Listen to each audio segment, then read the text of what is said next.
स्वागत है दोस्तों स्टडी फॉर यूपीएससी में। हम लोग करंट अफेयर सेशन देख रहे थे और टॉपिक वाइज करंट अफेयर पढ़ने की कोशिश कर रहे थे।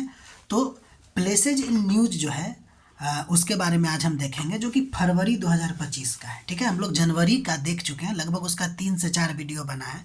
ठीक है, अब हम लोग प्लेसेज इन न्यूज़ की बात करते हैं। देखिए, पहला प्लेस जो चर्चा में था उसका नाम है बोत्सवाना। ठीक है, ये कंट्री है, इसके बारे में बात करते हैं। ये चर्चा में क्यों था? तो ये देश चर्चा में इसलिए है क्योंकि इसने डी बियर के साथ 10 वर्षीय हीरा बिक्री समझौता पर हस्ताक्षर किया है। ठीक है, ये चर्चा में है इसके लिए, लेकिन हम लोग को यहाँ पे ज़्यादा ध्यान देना है। ठीक है तो देखिए, ये जो बोत्सवाना है ना, आपको दक्षिण अफ्रीका का एक स्थल रुद्ध देश है, यानी कि लैंड लॉक कंट्री है। ठीक है, पहला फैक्ट है, ये आपको भूलना नहीं है कि बोत्सवाना जो है वह दक्षिणी अफ्रीका का एक स्थल रुद्ध यानी कि लैंड लॉक कंट्री है। अगर आप इसके चौहद्दी की बात कीजिएगा कि साउथ नॉर्थ ईस्ट वेस्ट में क्या पड़ता है, तो देखिए, नॉर्थ में जाम्बिया देश है। अगर आप ईस्ट की बात कीजिएगा तो जिम्बाब्वे पड़ता है, जबकि साउथ और ईस्ट में आपको पड़ता है दक्षिण अफ्रीका। और जब आप बात करेंगे वेस्ट और नॉर्थ में तो आपको क्या पड़ेगा? नामीबिया। ठीक है, ये इसका चौहद्दी हो गया। अब सबसे इम्पोर्टेंट वर्ड जहाँ से आपको सवाल पूछा जा सकता है कि बोत्सवाना जो है ना, वो दुनिया में हीरा का सबसे बड़ा उत्पादक देश है, जहाँ का हीरा उद्योग जो है ना, इसके निर्यात का लगभग 80% कवर करता है, जबकि इसके जीडीपी का जो है वो 1/4 है, लगभग 25% हिस्सा है। ठीक है, एक और बात ध्यान दीजिएगा कि ये जो बोत्सवाना कंट्री है ना, उसका एक बड़ा भाग आपको कालाहारी मरुस्थल में आती है। ठीक है, तीसरा नंबर फैक्ट, हाथी का सबसे बड़ा आबादी का निवास स्थान आपको यहीं पर है। ठीक है, अफ्रीकन हाथी का, और खासकर चोबे राष्ट्रीय उद्यान में। अगर हमसे ये भी पूछ दिया जाए कि चोबे राष्ट्रीय उद्यान कहाँ है, तो बोत्सवाना में, जहाँ पे हाथी की, वो भी अफ्रीकन हाथी का सबसे ज़्यादा आपको आबादी यहीं पर निवास करती है। अगला नंबर देखिए, एक डेल्टा भी आपको बोत्सवाना में पाया जाता है जिसका नाम है ओकवांगो डेल्टा। ठीक है, ओकवांगो डेल्टा, ये आपको अंतरदेशीय डेल्टा है जो कि बोत्सवाना में आपको स्थित है। ठीक है, तो ये रहा आपको बोत्सवाना के बारे में। आप लोग इसके बारे में एक एक फैक्ट ध्यान रखते चलिएगा, कोई भी फैक्ट से सवाल बन सकता है। ठीक है, अब हम लोग आगे बढ़ते हैं, कुछ और स्थान और उससे संबंधित देश की बात करते हैं जो आपको चर्चा में थी। पहला नंबर, कैली एक जगह है, यह चर्चा में था क्योंकि यह आपको COP16 जो कि जैव विविधता संरक्षण से रिलेटेड था, उसका मेजबानी किया गया था यहाँ पे। ये कोलंबिया देश में है। तो क्वेश्चन हम लोग से ये भी पूछा जा सकता है कि कैली कहाँ पड़ता है, तो कोलंबिया में, और ये चर्चा में क्यों था, इससे भी पूछा जा सकता है कि COP16 जो है जैव विविधता संरक्षण का यहीं पर हुआ था। अगला नंबर, बेलेम। पहली बात तो बेलेम कहाँ है, तो ये आपको ब्राज़ील में है। ठीक है, ये चर्चा में क्यों था, क्योंकि COP30 संयुक्त राष्ट्र जलवायु परिवर्तन सम्मेलन आपको यहीं पर हुआ है। COP30 किसका, तो संयुक्त राष्ट्र जलवायु परिवर्तन सम्मेलन है जो ब्राज़ील के बेलम नामक जगह पे आपको हुआ।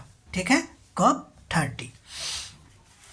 अगला नंबर जो इम्पोर्टेंट स्थान है उसका नाम है उलान बातार है ना, उलान बातार। ये आपको पहली बात तो मंगोलिया में है। कहाँ पड़ता है? उलान बातार, तो मंगोलिया में। अच्छा, ये चर्चा में क्यों है, तो चर्चा में इसलिए है कि COP17 जो UNCCD, इसका मतलब हुआ संयुक्त राष्ट्र मरुस्थलीकरण मुकाबला करने के लिए कन्वेंशन 2026 में जो होगा, इसी जगह को चुना गया है। तो मरुस्थलीकरण से मुकाबला के लिए जो कन्वेंशन होगा उसका नाम है COP17, वो आपको उलान बातार मंगोलिया में होगा। ठीक, अगला नंबर, बुसान। ये फेमस इसलिए है, पहली बात तो ये दक्षिण कोरिया में है। ये आपको चर्चा में इसलिए आई थी कि वैश्विक प्लास्टिक संधि जो कि इंटर गवर्नमेंटल नेगोशिएशन कमेटी की बैठक यहाँ पर हुई थी, कहाँ, बुसान में, उसके लिए फेमस है। हालांकि ये जो वैश्विक प्लास्टिक संधि थी ना, वो आपको हो नहीं पाई, ठीक है, क्योंकि इसमें बाध्यकारी नियम बहुत ज़्यादा था इसके लिए।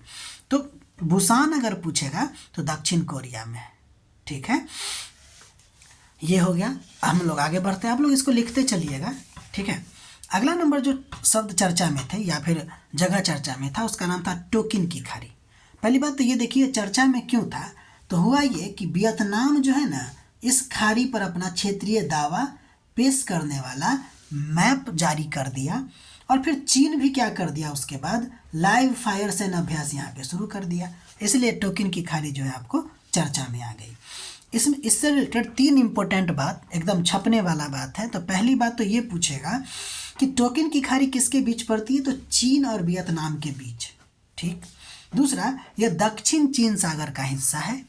तीसरा, यह अपने दक्षिण मुहाने के माध्यम से, एकदम गौर करते चलिएगा कि यह अपने दक्षिण मुहाने के माध्यम से दक्षिण चीन सागर से और उत्तर पूर्व में हेनान जलडमरू मध्य से जुड़ा हुआ है, ठीक है।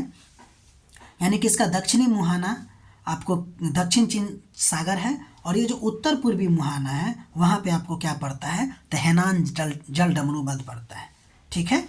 अगला नंबर जो जगह चर्चा में थी उसका नाम था आपको माउंट एटना, ठीक। इसके बारे में गौर करने की कोशिश कीजिएगा। अच्छा, ये चर्चा में क्यों था, क्योंकि ये कुछ दिन अभी आपको ये क्या बोलते हैं उसको, कि यहाँ पे ज्वालामुखी उद्गार हो रही है, इसलिए ये चर्चा में।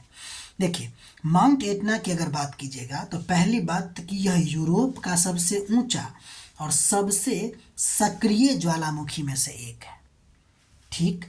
दूसरा बात याद रखिएगा, ये हम लोग जानते ही हैं कि यह सिसिली में पड़ता है, इटली के पूर्वी तट पे, और साथ ही साथ ये आपको एक सक्रिय एस्टेटो ज्वालामुखी है। ये एस्टेटो ज्वालामुखी क्या होता है, हमने करंट अफेयर में ही आपको, जब हम माउंट ईबू बता रहे थे उस समय हम चर्चा किए थे। ये आपको करंट अफेयर टॉपिक नंबर 1 में ही मिल जाएगा।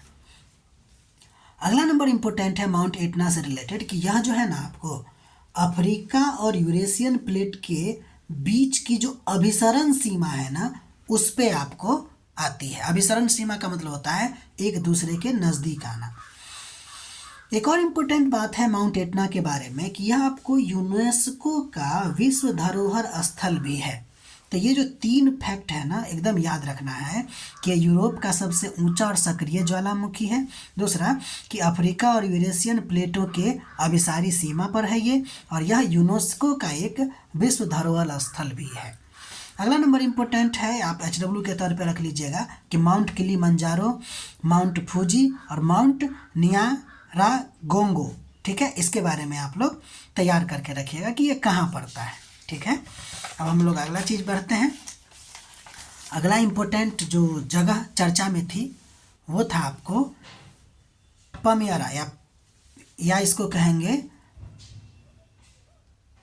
पामरा, ठीक है। क्या कहेंगे इसको, एल यहाँ पे साइलेंट हो जाएगा, पामरा हो जाएगा, ठीक है। ये आपको सीरिया में है। पहली बात, ये जगह जो है वो कहाँ है, सीरिया में है। ये चर्चा में क्यों था, तो चर्चा का तो हम नहीं लिखे हैं, ध्यान नहीं आ रहा है।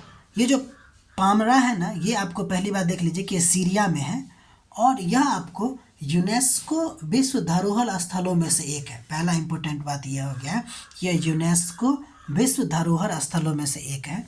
दूसरा कि यह सिल्क रोड पर स्थित था, ठीक है। प्राचीन समय के सिल्क रोड पर स्थित था, जो रोमन और पार्थियन साम्राज्यों को एशिया से जोड़ने का काम करता है। अर्थात यह एक प्रकार का व्यापारिक और सांस्कृतिक केंद्र रहा होगा। अब ये बात का अंदाज़ा लगा सकते हैं कि ये जगह इसलिए चर्चा होगा क्योंकि सीरिया में ना गृह युद्ध छिड़ा हुआ है, ठीक है। तो चूँकि ये व्यापारिक और सांस्कृतिक केंद्र है, तो यहाँ पर का जो आवास, यानी कि यहाँ पर का जो धरोहर सब होगी उसका क्षति पहुँचाया जा रहा होगा, इसलिए ये चर्चा में रहा होगा। कौन, तो पामरा। ये कहाँ है, सीरिया में है। यूनेस्को के विश्व धरोहर स्थल में से एक है। सीरिया में टोटल 6 है, उसमें से एक है ये आपको विश्व धरोहर स्थल, यानी कि सीरिया में टोटल 6 विश्व धरोहर स्थल है, उसमें से एक धरोहर स्थल आपको कौन है, तो पामरा है, ठीक है। तो ये इसका फरवरी में जो चर्चित जगह थी उससे रिलेटेड आपको ये बताया गया। इसका पार्ट 1 है, अभी पार्ट 2 इसका आना बाकी है। तब तक के लिए मिलते हैं हम लोग अगले वीडियो में। आप लोग इसका नोट बनाइए, अच्छा लगे तो लाइक कीजिए, सब्सक्राइब कीजिए और फिर अपना पढ़ाई करते रहिए। मिलते हैं अगले वीडियो में।